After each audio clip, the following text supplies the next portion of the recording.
കേരളത്തിലെ ദേശീയപാത നിർമ്മാണത്തിൽ ഏറ്റവും ആധുനികമായ സാങ്കേതിക വിദ്യകളിൽ ഒന്നാണ് ഇന്ന് നമ്മൾ കാണാൻ വേണ്ടി പോകുന്ന UHPFRC ഗഡർ. ഒരുപാട് പ്രത്യേകതകളുള്ള സംഭവമാണ് UHPFRC. സാധാരണ കോൺക്രീറ്റിനേക്കാളേറെ 5 മടങ്ങ് വരെ ശക്തി കൂടുതലാണ് ഈ കോൺക്രീറ്റുകൾക്ക്. പാലം നിർമ്മാണങ്ങൾ വേഗത്തിലാക്കാൻ സഹായിക്കുക, തുരുമ്പ്, മഴ, ഉപ്പുവെള്ളം എന്നിവയെ മികച്ച രീതിയിൽ പ്രതിരോധിക്കുക, അങ്ങനെ ഒരുപാട് പ്രത്യേകതകളുണ്ട് ഈ ഒരു ഗഡറിന്. രാജ്യത്ത് തന്നെ രണ്ടാമതായിട്ടാണ് ഈ ഒരു ഗഡർ ഉപയോഗിച്ചിട്ട് പാലം നിർമ്മാണം നടക്കുന്നത്. ആദ്യത്തേത് മഹാരാഷ്ട്രയിലെ പൂനെയിലാണെന്നുണ്ടെങ്കിൽ രണ്ടാമത്തേത് നമ്മുടെ കൊച്ചി കേരളത്തിലെ കോഴിക്കോടാണ്. ഈ ഗഡറിന്റെ വിശേഷങ്ങൾ എന്തൊക്കെയാണെന്ന് ഇന്ന് നമുക്ക് നോക്കാം. അപ്പോൾ വെൽക്കം ടു ന്യൂ വീഡിയോ. കേരളത്തിലെ ദേശീയപാതയുടെ നിർമ്മാണത്തിൽ പല വിധത്തിലുള്ള ടെക്നോളജികൾ നമ്മൾ കണ്ടിട്ടുണ്ട്. 28 കിലോമീറ്റർ നീളമുള്ള കോഴിക്കോട് ബൈപ്പാസിലാണ് ഈ ഒരു ഗഡർ ഉപയോഗിച്ചിട്ട് പാലം നിർമ്മിക്കുന്നത്. നിലവിലുള്ള പാലങ്ങൾ വീതി കൂട്ടുന്ന, അതായത് ആദ്യത്തെ 2 വരി പാലങ്ങൾ വീതി കൂട്ടുന്ന ഒരു പരിപാടിയാണ് ഇപ്പോൾ കോഴിക്കോട് ബൈപ്പാസിൽ നടന്നുകൊണ്ടിരിക്കുന്നത്. ആദ്യത്തെ കരാർ പ്രകാരമുള്ള ദേശീയപാതയുടെ നിർമ്മാണം പൂർത്തിയായിട്ടുണ്ട്. ഇത് പുതിയൊരു കരാറാണ്. നിലവിലുള്ള പാലങ്ങൾ വീതി കൂട്ടുക, 13.5 മീറ്റർ വീതിയിലേക്ക് മാറ്റുക എന്നത് പ്രകാരമുള്ള നിർമ്മാണമാണ് ഇപ്പൊ നടന്നുകൊണ്ടിരിക്കുന്നത്.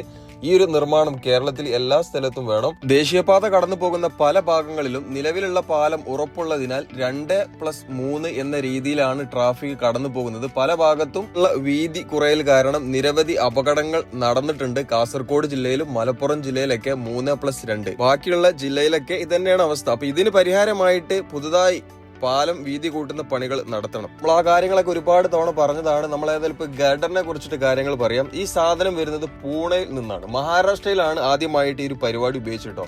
ട്രക്ക് മാർഗം ഈ ഒരു സംഭവം നമ്മളെ കോഴിക്കോടേക്ക് എത്തും. ഇതേപോലെ പീസ് ആയിട്ട് ഒരു ഗഡറിലേക്കുള്ള സംഭവങ്ങൾ പീസ് ആയിട്ട് ചിലപ്പോൾ 4 വരും, ചിലപ്പോൾ 3 വരും. അങ്ങനെ പീസായിട്ട് വരുന്ന സാധനങ്ങൾ ഇവിടെ വന്നിട്ട് യോജിപ്പിക്കും. ഇതാണ് ഇങ്ങനെ വരുന്ന സാധനങ്ങൾ യോജിപ്പിച്ചിട്ട് ഇതിനുള്ളിൽ നമ്മൾ സ്ട്രെസ്സിങ് കേബിൾ ഉണ്ടല്ലോ, സ്ട്രെസ്സിങ് പരിപാടി ചെയ്തിട്ടാണ് ഈ ഒരു ഗഡർ ഉറപ്പിക്കലിട്ടോ. ഒരുപാട് പ്രത്യേകതകളുണ്ട് ഈ ഒരു ഗഡറിന്. നമ്മളെ കോൺക്രീറ്റ് ഗഡറിനാണെന്നുണ്ടെങ്കിലും ഈ ഒരു സ്ട്രെസ്സിങ് കേബിൾ കൊണ്ടാണ് ഇപ്പോഴത്തെ ഗഡറുകളൊക്കെ ഈ ഒരു പുടുത്തം, അതായത് ആ ഒരു ഭാരം താങ്ങി നിർത്തുന്നത് കോൺക്രീറ്റ് മാത്രമല്ല, ഈ ഒരു സ്ട്രെസ്സിങ് കേബിൾ അതിങ്ങനെ സ്ട്രെസ്സിങ് ഹൈഡ്രോളിക് പ്രഷർ ഉപയോഗിച്ചിട്ട് ഈ ഒരു സ്ട്രെസ്സിങ് ചെയ്യുന്നത് കൊണ്ടാണ് ഇങ്ങനെ പീസായി വരുന്ന ഗഡർ ഇതേപോലെ ജോയിന്റ് ആകൂട്ടോ. ഇങ്ങനെയാണ് ഈ ഒരു ഗഡർ നിർമ്മിക്കുന്നത്. പൂണെയിൽ നിന്ന് പീസായി വന്ന സാധനം ഇതേപോലെ ജോയിന്റ് ആക്കിയിട്ട്, ഇതിപ്പോ 37 മീറ്റർ നീളമുള്ള ഒരു ഗഡറാണ്. ഇതിന്റെ ഉള്ളിലേക്ക് പൈപ്പ് ഇടാനുണ്ട്, പ്ലാസ്റ്റിക് പൈപ്പ് ഇടാനുണ്ട്. ഈ ഒരു പ്ലാസ്റ്റിക് പൈപ്പിനുള്ളിലൂടെയാണ് നമ്മളെ സ്ട്രെസ്സിങ് കേബിൾ ചെയ്യല്. നല്ല കട്ടിയുള്ള പ്ലാസ്റ്റിക് പൈപ്പാണ്. പ്ലാസ്റ്റിക് പൈപ്പ് ഇട്ടിട്ടില്ല എന്നുണ്ടെങ്കിൽ ചിലപ്പോൾ കോൺക്രീറ്റും വെള്ളമൊക്കെ കയറിയിട്ട് ഈ ഒരു കേബിളിന് തുരുമ്പ് വരാൻ ചാൻസ് ഉണ്ട്. ഇതിപ്പോൾ പൈപ്പ് ഇട്ടതിന് ശേഷം ഇങ്ങനെയാണ്, ഈ ഒരു പൈപ്പിനുള്ളിലൂടെയാണ് സ്ട്രെസ്സിങ് കേബിൾ നടത്തൽ കേട്ടോ. ഇതിന്റെ ഉള്ളിൽ സിമെന്റും കാര്യങ്ങളൊന്നും ഇടൂല. ഇത് ഇങ്ങനെ തന്നെയാണ്, ഇതിന് മേലെ കവറിംഗ് ആണ് ചെയ്യല്. ഇതാണ് മെയിൻ പരിപാടി, സ്ട്രെസ്സിങ് ചെയ്യല്. കോൺക്രീറ്റ് ഗഡർ ആണെന്നുണ്ടെങ്കിലും ഡയഫ്രം, പിയർ കേപ്പ്, എലിവേറ്റ്, ഹാങ്ങിങ് ബ്രിഡ്ജ്, അങ്ങനെ പുതിയ ബ്രിഡ്ജുകളും ടെക്നോളജികളൊക്കെ വന്നിട്ടുണ്ട്. അതിലൊക്കെ ഈ ഒരു സ്ട്രെസ്സിങ് കേബിളിന്റെ പവർ ഉപയോഗിച്ചിട്ടാണ് അതൊക്കെ താങ്ങി നിർത്തുന്നത്. നല്ല ഹൈഡ്രോളിക് പ്രഷർ കൊടുത്തിട്ടാണ് ഈ ഒരു സംഭവം ചെയ്യലിട്ടോ. ഇതിന്റെ പ്രത്യേകത, ഈ ഒരു ഗഡറിന്റെ പ്രത്യേകത എളുപ്പത്തിലാകും ചെയ്യും. അതേപോലെ ഭാരം കുറവാണ്. 37 മീറ്റർ നീളമുള്ള ഒരു സാധാരണ ഒരു ഗഡറൊക്കെ ഏകദേശം ഒരു 80 ടൺ മുകളിലേക്ക് ഭാരമുണ്ടാകും. നല്ല ഉയരമുള്ള ഗഡറാണെന്നുണ്ടെങ്കിൽ ഏകദേശം 100 ടണ്ണിന് മുകളിൽ ഭാരമുണ്ടാകും. ഈ ഒരു ഗഡറിന് ആകെ വരുന്ന ഭാരം 60 ടൺ മാത്രമാണ്. സ്ട്രെസ്സിങ് പണികൾ കഴിഞ്ഞതിന് ശേഷമാണ് ഇതിൽ കോൺക്രീറ്റ് ചെയ്യലിട്ടോ, ഈ തലപ്പത്ത് കോൺക്രീറ്റ് ചെയ്യല്. ഇതാണ് ഇതിൽ ഏറ്റവും സമയമെടുക്കുന്ന പണി. ബാക്കി കോൺക്രീറ്റ് ചെയ്യലും ലോഞ്ചിങ് ഒന്നും അത്ര ബുദ്ധിമുട്ടുള്ള പണിയല്ല. ഹൈഡ്രോളിക് പ്രഷർ ഉപയോഗിച്ചിട്ട് 2 ഭാഗവും ടൈറ്റ് ചെയ്യും. അതിനുശേഷം കോൺക്രീറ്റ് ഉപയോഗിച്ചും അതേപോലെ ക്യാപ്പ് ഉപയോഗിച്ചിട്ടൊക്കെ അടക്കും. അപ്പോൾ ഇങ്ങനെയാണ് ഫൈനൽ ഗഡർ കേട്ടോ. അതായത് ഗഡർ ലോഞ്ച് ചെയ്യുന്നതിന് മുമ്പ് റെഡി ആക്കി എടുക്കൽ ഇങ്ങനെയാണ്. ഈ സൈഡിൽ തലഭാഗത്തൊക്കെ കോൺക്രീറ്റ് നിറക്കും, 2 സൈഡിലും കോൺക്രീറ്റ് നിറക്കും. അതേപോലെ സൈഡിലും കേബിൾ ഉപയോഗിച്ചിട്ട് വലിക്കും. കേബിൾ പറഞ്ഞാൽ സാധാരണ കേബിൾ അല്ല, ലോങ് ലൈഫ് കിട്ടുന്ന പ്രത്യേകതരം ഓയിലൊക്കെ മിക്സ് ആക്കിയിട്ടുള്ള നല്ല സ്ട്രെസ്സിങ് കേബിളാണ്. ഇതാണ് ഇതിന്റെ മുന്നത്തെ കോലം. കഴിഞ്ഞതിന് ശേഷം ഈ കോലമാകും. കഴിഞ്ഞതിന് ശേഷം ട്രോളി ഉപയോഗിച്ചിട്ട് ഇവിടെ നിന്ന് ഈ റോട്ടിലൂടെ ഇതിങ്ങനെ മെല്ലെ കൊണ്ടുപോകും. 60 ടൺ ഭാരമായത് കൊണ്ട് തന്നെ സുഖമായിട്ട് പോകാം. ഏകദേശം ഒരു 400 മീറ്റർ സഞ്ചരിക്കാൻ വെറും 20 മിനിറ്റിൽ താഴെ മതി. അത്ര സമയം മതി. നേരെ മറിച്ച് നല്ല ഭാരമുള്ള ഗാഡറാണെന്നുണ്ടെങ്കിൽ ഒരുപാട് സമയമെടുക്കും. അപ്പോൾ 37 മീറ്റർ നീളമുള്ള ഈ ഒരു ഗാഡറിന് ആകെ വരുന്ന ഭാരം 60 ടണ്ണാട്ടോ. 37 മീറ്റർ ആണ് ഈ ഒരു ഗാഡറിന്റെ നീളം. അപ്പോൾ മന്ദം ഇതങ്ങനെ നീങ്ങിക്കൊണ്ടിരിക്കുകയാണ്. ഈ ഒരു ഭാഗത്ത് ഒരു ട്രാക്കിലൂടെ മാത്രമാണ് ഇപ്പോൾ വാഹനങ്ങൾ കടന്നു പോകുന്നത്. ഈ ഒരു ഗാഡറിന്റെ പ്രത്യേകതകൾ എന്താണെന്ന് നമുക്ക് നോക്കാം. UHPFRC ultra high performance fibre reinforced concrete. സാധാരണ കോൺക്രീറ്റിനേക്കാളേറെ വളരെ ശക്തിയുള്ള സ്റ്റീൽ ഫൈബറുകൾ ചേർത്ത് നിർമ്മിക്കുന്ന പ്രത്യേകതരം കോൺക്രീറ്റ് ആണ് ഈ ഒരു ultra high performance fibre reinforced concrete. അതാണ് PFRC. ഇതിന്റെ പ്രത്യേകതകൾ ഒരുപാടുണ്ട് കേട്ടോ. സാധാരണ കോൺക്രീറ്റിനേക്കാളേറെ 4 മുതൽ 6 മടങ്ങ് വരെ ശക്തി കൂടുതലാണ് ഈ കോൺക്രീറ്റിന്. സ്റ്റീൽ ഫൈബറുകൾ ഉള്ളതിനാൽ പൊട്ടൽ വളരെ കുറവാണ്. ഭാരം കുറവായതിനാൽ നീളം കൂടിയ സ്പാൻ എളുപ്പത്തിൽ നിർമ്മിക്കാം. പൂനെയിൽ 2.1 കിലോമീറ്റർ നീളമുള്ള ഒരു പാലം ഈ ഒരു ഗാഡർ ഉപയോഗിച്ച് നിർമ്മിച്ചിട്ടുണ്ട്. വളരെ പെട്ടെന്ന് പാലത്തിന്റെ പണികൾ തീർക്കാൻ പറ്റി. അതേപോലെ തുരുമ്പ്, മഴ, ഉപ്പുവെള്ളം എന്നിവയെ മികച്ച രീതിയിൽ പ്രതിരോധിക്കും. പരിപാലന ചെലവ് കുറവാണ്. 100 വർഷത്തിലധികം സേവനകാലം ലക്ഷ്യമിട്ടാണ് പല പദ്ധതികൾക്കും ഉപയോഗിക്കുന്നത്. സാധാരണ നമ്മളെ പാലങ്ങൾക്ക് ഇപ്പോൾ ആദ്യം 25 വർഷമായിരുന്നു. എന്തായാലും വളരെ പെട്ടെന്നാണ് ഈ കോരപ്പുഴ പാലത്തിന്റെ ഗാഡർ ഇൻസ്റ്റാളേഷൻ ഒക്കെ നടക്കുന്നത്. കാസ്റ്റിംഗ് നടത്തി ഗാഡർ ഇവിടുന്ന് അങ്ങനെ ട്രോളി ഉപയോഗിച്ച് അങ്ങോട്ട് കൊണ്ടുപോലെ കാസ്റ്റിംഗ് നടത്തൽ, അങ്ങനെ ഒരുപാട് പണിയുണ്ട്. ഇതാകുമ്പോൾ എളുപ്പമാട്ടോ. എന്തായാലും കാലം മാറുന്നതിനനുസരിച്ചിട്ട് കോലം മാറണം. പുതിയ ടെക്നോളജികൾ വരുമ്പോൾ പണികൾ എളുപ്പത്തിലാകും. ഈ പണികൾ എളുപ്പത്തിലാകുമ്പോൾ എന്താ ഉള്ള മെച്ചം അറിയോ? ഒരുപാട് സ്ഥലത്ത് നമുക്ക് പെട്ടെന്ന് പണികൾ തീർക്കാൻ പറ്റും. ഇവിടെ ഈ ഒരു ട്രോളി ഉപയോഗിച്ചിട്ട് ഇങ്ങോട്ട് കൊണ്ടുവന്ന ഗാഡർ ഇനി ഹുക്ക് ഉപയോഗിച്ചിട്ട് ഇവിടുന്ന് ലിഫ്റ്റ് ചെയ്തിട്ട് ഇനിയാണ് റെയിൽ മാർഗം നേരെ നമ്മളെ ഈ ഒരു ഗാൻട്രി ക്രെയിന്റെ ഭാഗത്തേക്ക് കൊണ്ടുപോകൽ കേട്ടോ. ഇവിടുന്ന് 2 സൈഡിൽ നിന്നും ക്രെയിൻ ഉപയോഗിച്ച് ഗാഡറിനെ റെയിലുള്ള ട്രോളിയിലാക്കിയിട്ട് നേരെ ഗാൻട്രി ക്രെയിന്റെ ഭാഗത്തേക്ക് കൊണ്ടുപോകണം. വേറെയും ഒരുപാട് പ്രത്യേകതകളുണ്ട് ഈ ഒരു ഗാഡറിന് കേട്ടോ. പാലങ്ങൾ വേഗത്തിൽ നിർമ്മിക്കാൻ സഹായിക്കുന്നു. കുറഞ്ഞ തൂണുകൾ ഉപയോഗിച്ച് കൂടുതൽ ദൂരം കടക്കാൻ കഴിയും. ട്രാഫിക് തടസ്സം കുറച്ച് പാലങ്ങൾ സ്ഥാപിക്കാം. ദീർഘകാലം നിലനിൽക്കുന്നതിനാൽ ഗവൺമെന്റിന് പൈസയ്ക്ക് ചെലവും കുറവാണ്. അപ്പൊ ട്രാഫിക്കിന് ദോഷം വരുത്താതെ നിർമ്മിക്കാൻ കഴിയാന്നുണ്ടെങ്കിൽ എല്ലാ സ്ഥലത്തും ഇത്തരത്തിലുള്ള ഗാഡർ ലോഞ്ച് ചെയ്യണം. കാരണം പല സ്ഥലത്തും ഈ ഒരു സ്ഥല പരിമിതിയുള്ള സ്ഥലത്തൊക്കെ 120 ടൺ ഭാരമുള്ള, അതായത് ഒരു 30 മീറ്റർ നീളമുള്ള ഗാഡർ കാസ്റ്റ് ചെയ്ത് വെക്കാന്ന് പറഞ്ഞാൽ അത്രയും സ്ഥലത്തിന് മുടക്കാണ്. ഇതിപ്പോൾ പൂണെയിൽ നിന്ന് നേരെ ഫാക്ടറിയിൽ നിന്ന് ട്രക്ക് ഉപയോഗിച്ചിട്ട് ഇവിടെ എത്തി, ഇവിടുന്ന് ജോയിൻ ചെയ്തു സ്ട്രെസ്സിങ് ചെയ്യുന്ന പണികൾ നടത്തിയിട്ട് നേരെ അതിന് മുകളിൽ വെക്കുക. പറയുമ്പോൾ എന്താ സിമ്പിളല്ലേ. എന്തായാലും ഇതിൽ ഉപയോഗിച്ച കോൺക്രീറ്റ് നല്ല ശക്തിയുള്ള കോൺക്രീറ്റ് ആണ്. അതാണ് ഇതിന്റെ മെയിൻ ഹൈലൈറ്റ് ഉള്ളത്. ദീർഘകാലം, അതായത് ഒരുപാട് കാലം കേടുവരാതെ നിൽക്കുന്ന കോൺക്രീറ്റ് ആണ് UHPFRC ഗാഡറിനുള്ളത്. അവളിപ്പോൾ ഈ ട്രോളി ഉപയോഗിച്ചിട്ട് റെയിൽ മാർഗം ഇങ്ങനെ നീക്കിക്കൊണ്ട് പോവുകയാണ്. ഭാരം കുറവുള്ളതുകൊണ്ടാണ് ഇത്ര വേഗത്തിൽ ഇങ്ങനെ നീങ്ങണത് കേട്ടോ. സാധാരണ കോൺക്രീറ്റ് ഗാഡറാന്നുണ്ടെങ്കിൽ ഇത്ര സ്പീഡിലൊന്നും നീങ്ങൂല. 100-120 ടൺ ഭാരമുള്ള കോൺക്രീറ്റ് ഗാഡറൊക്കെ ഉണ്ട്. ഇന്നാണെങ്കിൽ നല്ല അടിപൊളി മഴ. ഞാൻ ഇവിടെ രാവിലെ വന്നതാട്ടോ. ഈ കോരപ്പുഴ പാലത്തിന്റെ മുകളിലായതുകൊണ്ട് തന്നെ നല്ല തണുത്ത കാറ്റും. ഇന്നലെ ഞാൻ ഇവിടെ വന്നു വീഡിയോ എടുത്തു പോയതാണ്. അതാണ് മഴയുള്ള വീഡിയോ, മഴ ഇല്ലാത്ത വീഡിയോ കേട്ടോ. 2 ദിവസങ്ങൾ എടുത്തതാണ്. കാരണം ഈ ഒരു ഗാഡർ ലോഞ്ചിങ് നിങ്ങളിലേക്ക് എത്തിക്കണമല്ലോ. പിന്നെ ഗാൻട്രി ക്രെയിൻ ഉപയോഗിച്ച് വെക്കുന്നതൊക്കെ ഒരുപാട് തവണ നിങ്ങൾ കണ്ടതാണ്. എന്താ കാറ്റ് അറിയോ? നല്ല മഴയും നല്ല കാറ്റും നല്ല തണുപ്പും. ഡ്രോണ് പറത്താൻ പറ്റണില്ല. ഡ്രോൺ ഞാൻ പറത്തിയപ്പോൾ ഡ്രോൺ ഇങ്ങനെ ആടുകയാണ്. നമ്മളത് പിന്നെ Mini 4 Pro ആണ്, ചെറിയ ഡ്രോണാണ്, വലിയ ഡ്രോണല്ല. അതുകൊണ്ടാണ് ഈ ഒരു പ്രശ്നമുള്ളത്.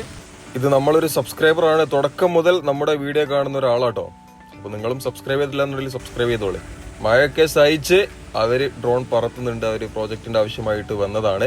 ഏതായാലും ഗാഡർ മന്ദം ഇവിടെ എത്തിയിട്ടുണ്ട്. ഇനി നമ്മുടെ ഇന്ത്യയിൽ പല ഭാഗത്തും നമുക്ക് കാണാൻ പറ്റുന്ന ഒരു ഗാഡർ ആയിരിക്കും ഇത്. പാലങ്ങൾ, റെയിൽവേ പാലങ്ങൾ, എക്സ്പ്രസ് വേ, ഹൈവേ നിർമ്മാണമൊക്കെ എളുപ്പത്തിലാക്കാൻ വേണ്ടിയിട്ട് ഈ ഒരു ഗാഡറിനെ എന്തായാലും പ്രൊമോട്ട് ചെയ്യും. കാരണം ഈ ഒരു PFRC കോൺക്രീറ്റ് ആയതുകൊണ്ട് തന്നെ വളരെ കൂടുതൽ കാലം നിൽക്കും ചെയ്യും. സാധാരണ കോൺക്രീറ്റിനേക്കാൾ ഏറെ ഈ ഒരു സ്റ്റീൽ ഫൈബർ ഉള്ളതുകൊണ്ട് സാധാരണ കോൺക്രീറ്റിനേക്കാൾ ഏറെ ശക്തി കൂടുതലാണ്. അപ്പൊ എന്തായാലും ഇത് സപ്പോർട്ട് ചെയ്യും. കാരണം പൈസ എന്താണെന്ന് അറിയില്ല. ചിലപ്പോൾ കാസ്റ്റിംഗ് ചെയ്യുന്ന കോൺക്രീറ്റ് ബീമിന് പൈസ കുറവായിരിക്കും. ഇത് അവിടുന്ന് ലോഡ് ചെയ്ത് വരണമല്ലോ, പൂണെയിൽ നിന്ന് ലോഡ് ചെയ്ത് വരണം. അപ്പൊ ഇനി ഈ ഒരു സാധനം വിഞ്ച് ഉപയോഗിച്ചിട്ട് നേരെ അതിലേക്ക് ഇറക്കി വെക്കലാണ്. പക്ഷെ ഇന്ന് നടന്നിട്ടില്ല. ഇന്ന് നല്ല കാറ്റും മഴയുള്ളത് കൊണ്ട് തന്നെ ഇപ്പൊ കോഴിക്കോട് റെഡ് അലർട്ട് ആയി. ഒന്നാമത് പാലത്തിന്റെ മുകളിലും ശക്തമായിട്ടുള്ള കാറ്റും, പിന്നെ ഈ ഒരു ഗാഡർ ഇങ്ങനെ നീണ്ട് കിടക്കല്ലേ. അപ്പൊ ഇത് വെക്കുമ്പോൾ ആ ഒരു പോയിന്റ് കറക്റ്റ് ആകാത്തത് കൊണ്ട് കാറ്റുള്ള സമയത്ത് ഇത് പൊക്കി വെക്കൽ ബുദ്ധിമുട്ടാണ്. 55 ടൺ പൊക്കാൻ പറ്റുന്ന ഒരു ഹുക്കാട്ടോ. 2 സൈഡിലും കൂടി ആയിട്ട് 110 ടൺ പൊക്കാൻ പറ്റുന്ന ഹുക്കാണ് ഇവിടെ ഉള്ളത്. അപ്പൊ ഗൈഡർ ഇനി വിഞ്ച് ഉപയോഗിച്ചിട്ട് നേരെ അവിടുന്ന് ഇങ്ങനെ വെച്ച് അവിടുന്ന് ഇങ്ങനെ നീക്കി കൊണ്ടുവന്ന്, ഇത് ഹൈഡ്രോളിക് ഉപയോഗിച്ചിട്ടല്ല നീക്കുന്നുണ്ട്, സാധാരണ മോട്ടോർ ഉപയോഗിച്ചിട്ടാണ് നീക്കുന്നത്. ഹൈഡ്രോളിക് ജാക്ക് ഉപയോഗിച്ചിട്ട് ഗൈഡർ വെച്ച സ്ഥലമാണ് നമ്മുടെ ഇവിടെ കുറ്റിപ്പുറം ബോസ്റ്റിംഗ്. ഹൈഡ്രോളിക് ജാക്ക് ഉപയോഗിച്ചിട്ട്, ഇതിപ്പോ മോട്ടോർ ഉപയോഗിച്ചിട്ടാണ് ഈ ഒരു വിഞ്ചിങ് ഇങ്ങനെ നീക്കി കൊണ്ടുവരട്ടോ. നേരെ നമ്മളെ പിയർ ക്യാപ്പിന്റെ മുകളിൽ മാർക്ക് ചെയ്തിട്ടുള്ള ബെയറിങ്ങിന് മുകളിൽ ഈ ഒരു ഗൈഡർ വെക്കും. അതിനുശേഷം കുറച്ച് പരിപാടികളുണ്ട്. ഈ ഒരു ഗൈഡർ ഇപ്പൊ നമ്മൾ ആ കാലിയായി നിൽക്കുന്ന ആ PVC പൈപ്പ് കണ്ട ആ ഒരു ഭാഗം ഉണ്ടല്ലോ, പ്ലാസ്റ്റിക് പൈപ്പ് ഇട്ട് PVC അല്ല, ആ പൈപ്പ് കണ്ട ഭാഗത്തൊന്നും കോൺക്രീറ്റ് നിറക്കില്ല. അതിന് മുകളിൽ ഒരു സാധനം അങ്ങോട്ട് വെക്കാറാണ് പതിവ്. കോഴിക്കോട് ബൈപ്പാസിലെ അറുപുഴ പാലം, മാമ്പുഴ പാലം, കോരപ്പുഴ പാലം, ഈ ഒരു പാലങ്ങളിലാണ് ഈ ഒരു ഗൈഡർ ഉപയോഗിച്ചിട്ടുള്ള നിർമ്മാണം നടക്കലിട്ടോ. സാധാരണ ഈ ഒരു രീതിയിലുള്ള കോൺക്രീറ്റ് ബീമാണെന്നുണ്ടെങ്കിൽ ഈ സ്ഥലത്തൊക്കെ പ്രീകാസ്റ്റ്, അത് കോൺക്രീറ്റ് ഗൈഡർ കാസ്റ്റ് ചെയ്യണം. കാസ്റ്റ് ചെയ്യുമ്പോൾ ഒരുപാട് സ്ഥലം വേണം. അതേപോലെ ലോഡ് ചെയ്യുമ്പോഴും പ്രശ്നമാണ്. ഇതിൽ ഇറക്കി വെക്കലും ഭാരം കൂടുതലുള്ളത് കൊണ്ട് നല്ല ബുദ്ധിമുട്ടുണ്ടാകും. എന്തായാലും 100 ടണ്ണിനോടടുത്ത് ഭാരമുണ്ടാകും ഓരോ ഗൈഡറും. ഓരോ മീറ്ററിനനുസരിച്ചിട്ട് ഭാരം കുറയും. അപ്പോൾ ഈ ഒരു 3 പാലത്തിന്റെ ഭാഗത്തും ഇത്ര അധികം കോൺക്രീറ്റ് ബീം കാസ്റ്റിംഗ് നടത്തൽ ബുദ്ധിമുട്ടാണ്. അപ്പൊ ഈ ഒരു UHPFRC ഗൈഡർ ആയതുകൊണ്ട് തന്നെ പെട്ടെന്ന് പണികൾ പൂർത്തിയാക്കാൻ പറ്റി. നമ്മൾ മാമ്പുഴ പാലത്തിന് മുകളിൽ ഗൈഡർ ലോഞ്ചിങ് പൂർണ്ണമായിട്ടും കഴിഞ്ഞു. അതിന് മുകളിൽ ഡെക് സ്ലാബിന്റെ പണികളാണ് ഇപ്പോൾ നടന്നുകൊണ്ടിരിക്കുന്നത്. ഡെക് സ്ലാബ് അല്ല, അതിന് മുകളിൽ ഈ ഒരു കോൺക്രീറ്റ് ഒരു സാധനം വെക്കുന്നുണ്ട്, അതിന്റെ പണികളാണ് ഇപ്പോൾ നടന്നുകൊണ്ടിരിക്കുന്നത്. ഭാരം കുറവായതിനാൽ കൂടുതൽ നീളത്തിൽ പാലങ്ങൾ എളുപ്പത്തിൽ നിർമ്മിക്കാനും കുറഞ്ഞ തൂണുകൾ ഉപയോഗിച്ച് പാലം നിർമ്മാണം പൂർത്തിയാക്കാനും പറ്റിക്കാന്നുണ്ടെങ്കിൽ എന്തായാലും ഗവൺമെന്റ് ഈ ഒരു സംവിധാനത്തെ സപ്പോർട്ട് ചെയ്യുമ്പോൾ ഭാവിയിൽ പല സ്ഥലത്തും ഇത്തരം ഗൈഡറുകൾ ഉപയോഗിച്ചിട്ടുള്ള പാലം നിർമ്മാണങ്ങളും ഫ്ലൈ ഓവറുകളൊക്കെ നമുക്ക് കാണാൻ വേണ്ടി പറ്റുട്ടോ. അപ്പൊ കേരളത്തിൽ ആദ്യമായിട്ട് ഈ ഒരു ഗൈഡർ ഉപയോഗിച്ചിട്ട് പാലം നിർമ്മാണം നടന്നത് കോഴിക്കോട് ജില്ലയിലെ കോഴിക്കോട് ബൈപ്പാസിലാണ്. കോഴിക്കോട് ബൈപ്പാസിന്റെ റീച്ചിന്റെ പണികൾ പൂർണ്ണമായിട്ടും കഴിഞ്ഞിട്ടുണ്ട്. ഇത് പുതിയ പ്രോജക്റ്റ് ആണ്, പുതിയ കരാറാണ്. പാലങ്ങൾ വീതി കൂട്ടുന്നത് ഇവിടെ മാത്രം പോരാ, എല്ലാ സ്ഥലത്തും പാലങ്ങൾ വീതി കൂട്ടണം. നിലവിലുള്ള 2 വരി നല്ല അടിപൊളിയായിട്ട് 3-3 എന്നുള്ള നിലക്ക് തന്നെ ആക്കണം. ഈ ഒരു ഗൈഡർ ഇതിന് മുകളിൽ വെച്ചതിന് ശേഷം ഇനിയാണ് കളി. ഇനി ഇതിന്റെ മുകളിൽ ഒരു കോൺക്രീറ്റ് ആദ്യം തന്നെ കാസ്റ്റിംഗ് ചെയ്ത ഇതേപോലത്തെ സാധനം വെക്കൂട്ടോ. ഈ ഒരു ഹോള് എന്തിനാന്ന് വെച്ചാൽ ഗൈഡറിന്റെ മുകളിൽ ചെറിയൊരു കമ്പി ഉണ്ട്. ആ കമ്പിയിൽ പിടുത്തം കിട്ടാനാണ് ഇതിങ്ങനെ വെച്ചിട്ടുള്ളത്. ഇത് ആ ഗ്യാപ്പിൽ ഇങ്ങനെ വെക്കട്ടോ. ഇതാണ് അതിന്റെ മുകളിൽ വെക്കാനുള്ളത്. അപ്പൊ കാസ്റ്റ് ചെയ്ത് വെച്ചതാണ്. ഇത് സൈഡിൽ വെക്കാനുള്ളതാണ്. ഫ്രിക്ഷൻ സ്ലാബും അതായത് ക്രാഷ് ബാരിയറിന്റെ ആ ഒരു കമ്പി വരെ അവിടെ റെഡിയാക്കി വെച്ചിട്ടുണ്ട്. പരസ്പരം യോജിപ്പിക്കാൻ വേണ്ടിയിട്ട് കമ്പിയും കാര്യങ്ങളൊക്കെ. നമ്മളിപ്പോൾ കണ്ടുകൊണ്ടിരിക്കുന്നത് പുറക്കാട്ടേരി പാലത്തിന്റെ മുകളിലെ കാഴ്ചകളാണ്. പുറക്കാട്ടേരി പാലത്തിലും ഈ ഒരു ഗൈഡർ ഉപയോഗിച്ചിട്ടാണ് നിർമ്മാണം നടന്നിട്ടുള്ളത്. വീതി കൂട്ടുന്ന പാലട്ടോ, അതായത് ആദ്യത്തെ 2 വരി വീതി കൂട്ടുന്ന പണികൾ. ഇവിടെ ഈ ഒരു ഗൈഡർ വെച്ചതിന് മുകളിൽ കോൺക്രീറ്റ് സ്ലാബ് വെക്കുന്ന പണികൾ പൂർത്തിയായിട്ടുണ്ട്. ഇതിന്റെ മുകളിൽ ഡെക് സ്ലാബ് വരും. അതായത് സാധാരണ രീതിയിലുള്ള നമ്മളെ പാലങ്ങൾക്ക് മുകളിലുള്ള കോൺക്രീറ്റ്, ആ ഒരു തിക്കായിട്ടുള്ള കോൺക്രീറ്റ് ഇതിന് മുകളിൽ ചെയ്യുന്നതാണ്. അപ്പൊ ഇതാണ് ഗൈഡറിന്റെ അവസാന രൂപട്ടോ. ഇതിന് മുകളിൽ സാധാരണ നമ്മൾ കാണുന്ന ഡെക് സ്ലാബ് കമ്പിയൊക്കെ വെച്ച് നല്ല ഡെക് സ്ലാബ് ചെയ്യും. അപ്പോൾ പുറക്കാട്ടേരി പാലത്തിന്റെ പണികൾ പൂർത്തിയായിട്ടുണ്ട്. ഇനി കോരപ്പുഴ, അറുപുഴ, ഈ ഒരു 3 പാലങ്ങളിലാണ് ഈ ഒരു ഗൈഡർ ഉപയോഗിച്ചിട്ട് പാലം നിർമ്മാണം നടക്കുന്നത്.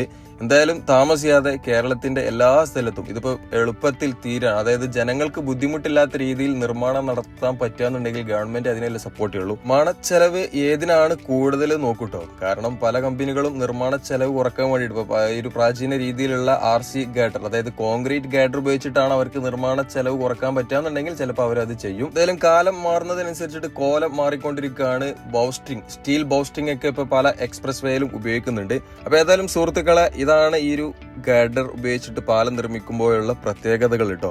2 ദിവസം വെച്ചെടുത്ത വീഡിയോ ആണ്. അതാണ് ഒന്ന് മഴ ഉള്ളതും ഒന്ന് മഴ ഇല്ലാത്തതും. അപ്പൊ ഓക്കെ, സെറ്റ് സുഹൃത്തുക്കളെ. അപ്പൊ ഇതൊക്കെയാണ് ഇന്നത്തെ വീഡിയോ. നിങ്ങൾക്ക് ഇഷ്ടപ്പെടുകയാണെന്നുണ്ടെങ്കിൽ ലൈക്ക് ചെയ്യാനും അതേപോലെ ഷെയർ ചെയ്ത് കൊടുക്കാനും മറക്കണ്ട കേട്ടോ. ചാനൽ സബ്സ്ക്രൈബ് ചെയ്ത ആൾക്കാർ സബ്സ്ക്രൈബ് ചെയ്തിട്ട് പോയിക്കോളൂ. ഏതായാലും ഇതേപോലത്തെ പുതിയ വീഡിയോകൾക്കായി ചാനൽ സബ്സ്ക്രൈബ് ചെയ്തുകൊണ്ട് സപ്പോർട്ട് ചെയ്യാനും മറക്കണ്ട. അപ്പോൾ ഓക്കെ, മറ്റൊരു വീഡിയോ ആയിട്ട് വീണ്ടും കാണാം.